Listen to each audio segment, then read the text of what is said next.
大家好，歡迎嚟到深海遊頻道。今日咧同大家介紹一下咧，船上邊常用嘅自動導航系統，包括咧風力舵咧同埋電子嘅 Autopilot。如果你係單獨出海嘅話咧，你要長時間咁樣揸軚咧，其實係好辛苦嘅，亦都係好沉悶嘅一回事。你可以想象一下，如果咧真係冇咗任何嘅導航或者風力舵嘅設備咧，你就會好辛苦噶啦，因為你要日日夜夜咧不停咁樣去揸軚。喺使用咧任何嘅自動導航系統又好，或者係風力舵也好咁首先咧，我哋要注意嘅就係呢個船咧本身帆嘅平衡係好唔好咧？帆嘅平衡咧，意思係講咧主帆同埋咧前帆相對嘅面積，如果有任何一方咧係超大嘅話咧，就好明顯係會造成即唔均衡嘅現象啦。如果你個船嘅帆嘅平衡咧係唔理想嘅話咧，隻船係咪會搶埋一邊啊？即係話咧會偏左或者偏右，你就要咧不斷咁樣靠你個舵咧去矯正，個舵咧就唔再喺中位啦。佢一旦咧個舵唔喺中位嘅時候咧，佢就等於咧浪費咗嘅船嘅推動力，係浪費緊咧個電力咧係去矯正航向嘅。電子嘅自動舵咧，亦都係越出越平噶啦。咁電子舵咧又分開兩大類嘅，一種咧，譬如你係隻摩打船嘅話咧，就會選用佢啦，因為咧佢淨係根據你選擇嘅羅盤嘅方向，譬如你叫佢行北邊，佢咪不斷咁行北邊咯。但係佢係盲嘅即係話咧佢唔識得認路嘅，佢唔會知道或者顧慮到咧前面有冇咩障礙㗎。咁如果你嘅船咧係純粹係用摩打嘅話咧，呢類嘅 Autopilot 咧係冇問題嘅。另外咧有一種 Autopilot 咧，佢同你嗰個風向儀咧係連埋一齊嘅，意思就係話咧佢係識得同個風咧保持某一個角度去行駛嘅。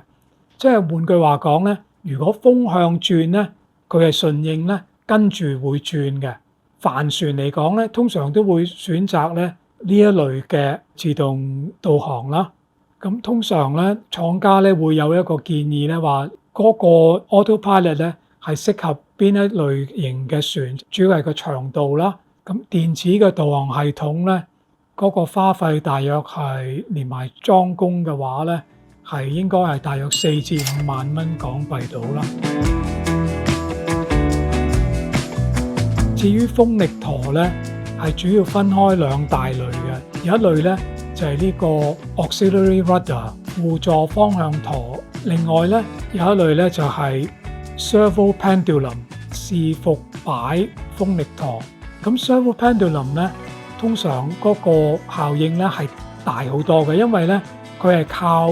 一個橫桿啦喺水裏邊，當嗰個船嘅航向係歪嘅時候咧，佢就反方向咧去更正嘅。Auxiliary Rudder 咧係比較簡單，而個力度係冇咁大嘅。有個好處咧就係話，萬一你個主舵係出問題嘅話咧，你亦都可以靠呢個 Auxiliary Rudder 咧去繼續行駛，即係變咗咧係增加咗你嘅安全係數啦。因為做呢一類設備嘅廠家咧唔係咁多嘅。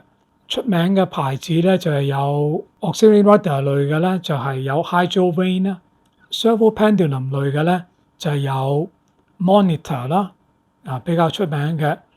Pacific Pilot 啦。現時嚟講咧，一個風力舵咧應該大概都要港幣4萬幾。裝工咧係視乎你個船嗰個船尾個結構啦，長同埋圓嘅船尾咧係最難裝噶啦，因為需要咧特別嘅一個架先至能夠裝上呢個風力舵。比較易裝嘅咧就係嗰啲個尾係一個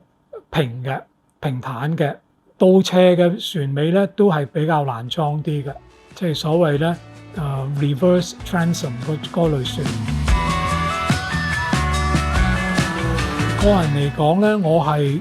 比較喜歡咧選擇風力舵嘅，因為風力舵咧係一個機械嘅裝置啊嘛，你